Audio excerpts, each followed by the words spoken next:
வணக்கம். மிதுன ராசி சனி பெயர்ச்சி பலன்கள் 2025 முதல் 2027 வரை.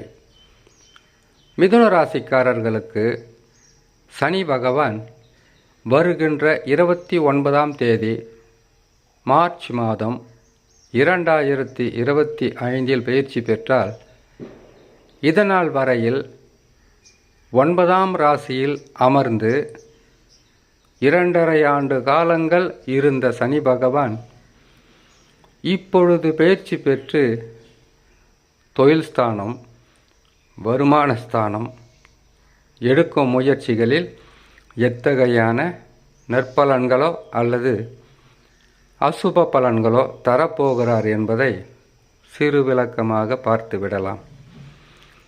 மிதுன ராசிக்காரர்களுக்கு சனி பகவான் தசம கேந்திரம் என்று சொல்லக்கூடிய 10ஆம் பாவத்தில் அமருவது நன்மைகளாக இருக்குமா அல்லது கெடுபலன்களாக இருக்குமா என்றால் 10ஆம் இடம் தொழில் ஸ்தானத்தை குறிக்கும். நாம் செய்கின்ற தொழில், வியாபாரம், அதில் வரக்கூடிய வருமானத்தை குறிக்கின்ற ஸ்தானம்.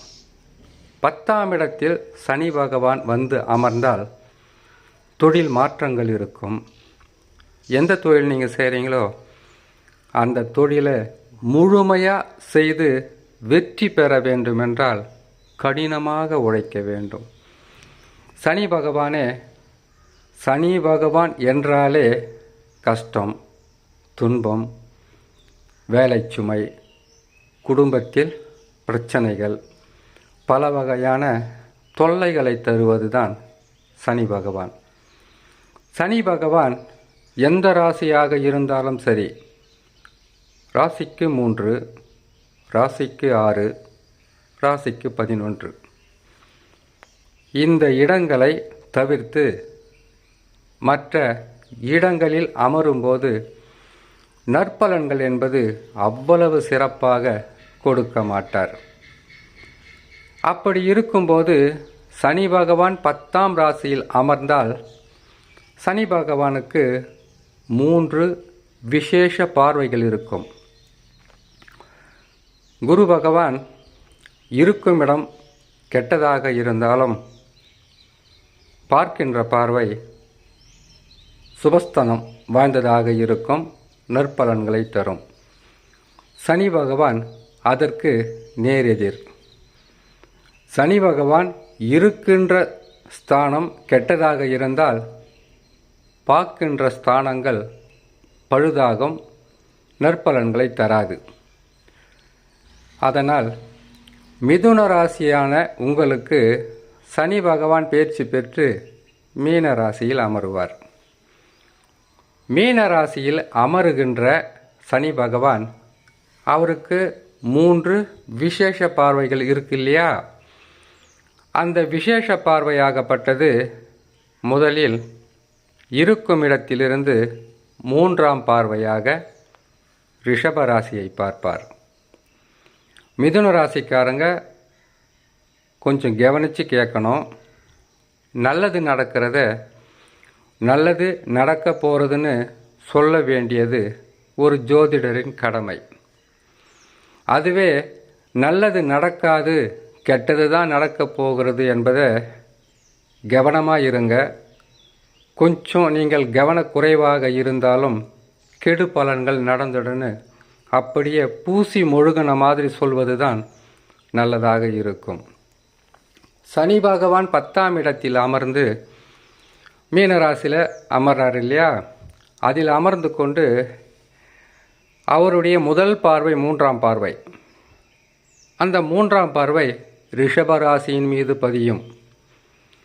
அப்படி பதியும் போது மிதுன ராசியான உங்களுக்கு 7.5 சனி வந்தால் விரயங்கள் எப்படி இருக்குமோ அப்படி வீணான விரயங்களும் வீணான செலவுகளும் செலவை கட்டுப்படுத்த முடியாத அளவுக்கு அதிகமாக கஷ்டங்களை கொடுப்பார்.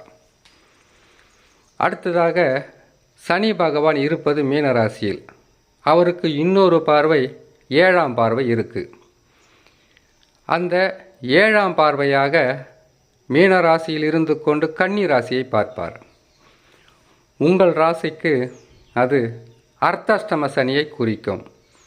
இப்போது உங்கள் உடல் நலத்தில் மிகவும் அவ்வப்போது சில பாதிப்புகள் வந்து போகும். சில பாதிப்புகள் வருவதற்கு காரணம் சனி பகவானின் பார்வை மட்டும் காரணமாக இருக்காது. அப்படி பாதிப்பே இல்லாமல் கூட இருக்கலாம் சனி பகவான் 10ஆம் இடத்தில் வரும்போது. அப்படி பாதிப்பே இல்லாமல் இருப்பதற்கு என்ன காரணம்னு கேட்டிங்கனாக்கா, இதுக்கு என்ன பெருசாக கேள்வி பதில். ஜாதகம், உங்களுடைய சொந்த ஜாதகம், அந்த ஜாதகத்தில் நடந்து கொண்டிருக்கக்கூடிய தசா, அது மட்டும் வலிமையாக இருந்துட்டால் சனி பகவான் 7.5 சனியாக வந்தால் கூட பெருசாக பாதகத்தை தரமாட்டார். இதை உணர்ந்தாலே போதும். அனைத்து ராசிக்காரர்களும் எங்கே உணர போகிறாங்க, நாம் தான் சொல்லிக்கிட்டு இருக்கணும். அவங்க உணர்கிற மாதிரி கிடையாது. சரி, உணர்ந்தால் சந்தோஷம் இருக்கட்டும். சனி பகவானின் 7ஆம் பார்வை கன்னி ராசியின் மீது பதிவதால் உங்களுக்கு அர்த்தாஷ்டம சனி மாதிரி உடல் நலத்தில் பாதிப்பு வரும். அடுத்தது, சனி பகவான் மீன ராசியிலிருந்து கொண்டு அவருடைய 3ஆம் பார்வையாக, முதல் பார்வை 3ஆம் பார்வை, அது ரிஷபராசியின் மீது பதியும். 2ஆம் பார்வை என்பது கன்னி ராசியின் மீது பதியும். 3ஆம் பார்வை என்பது 10ஆம் பார்வை தனுசு ராசியின் மீது பதியும். இப்போ தனுசு ராசி உங்களுக்கு 7ஆம் ராசி. 7ஆம் ராசி என்பதனால் சனி பகவானின் பார்வைப்படுவது 10ஆம் பார்வை. உங்களுக்கு அது 7ஆம் பாவத்தை குறிக்கும், 7ஆம் ராசியை குறிக்கும். அப்படி 7ஆம் ராசியை குறிக்கும்போது 7ஆம் ராசியினுடைய தன்மை என்ன தெரியுங்களா?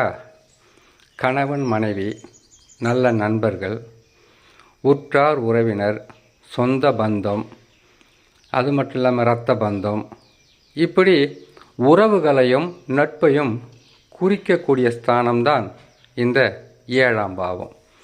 இப்போது 7ஆம் பாவத்தில் சனி பகவானின் பார்வைப்படுவதினால் இந்த உறவுகளால் எத்தகையான சிக்கல் வர வேண்டுமோ அந்த சிக்கல் வந்து கொண்டே இருக்கும். இப்போ சொல்லுங்கள், 10ஆம் இடத்தில் சனி பகவான் இருந்தால் தொழிலில் வெற்றியெல்லாம் பெற முடியாது.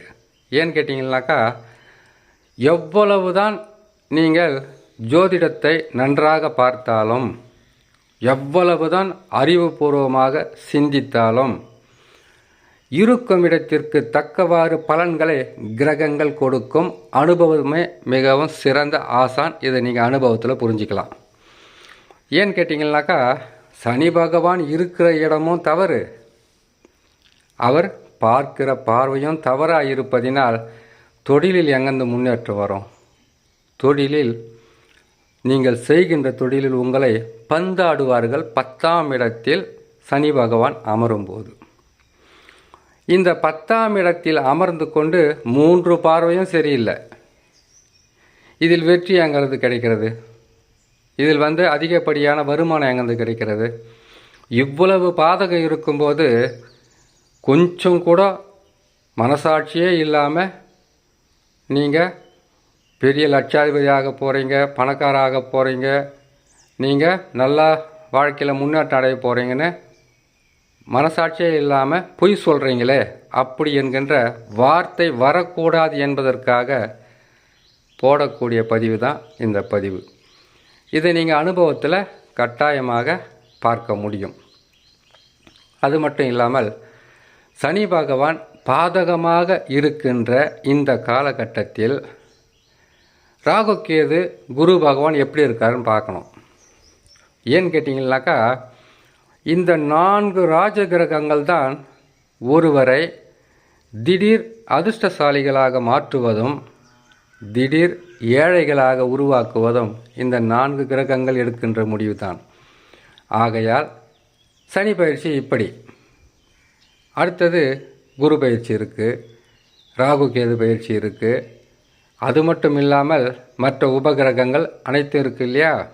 இதை ஒன்றின் பின் ஒன்றாக பார்க்கும்போது தான் உங்களுக்கு எந்த அளவிற்கு நற்பலன்களை அள்ளி கொடுக்கும் அல்லது கெடு பலன்களை கொடுக்கும் என்பதை கிரகங்கள் சொல்லும். அது மட்டும் இல்லாமல் எந்த கிரகங்கள் எந்த நிலையில் இருந்தாலும் உங்களுடைய சொந்த ஜாதகம் பலமாக இருந்தால் பெரிதளவு பாதகம் இல்லாமல் உங்களை நீங்கள் காப்பாற்றி கொள்ளவும் வழி இருக்கும், பாதகங்களை தடுக்கவும் வழி இருக்கும் என்று சொல்லி இன்னொரு நல்ல பதிவு உங்களை நான் சந்திக்கிறேன். நன்றி, வணக்கம்.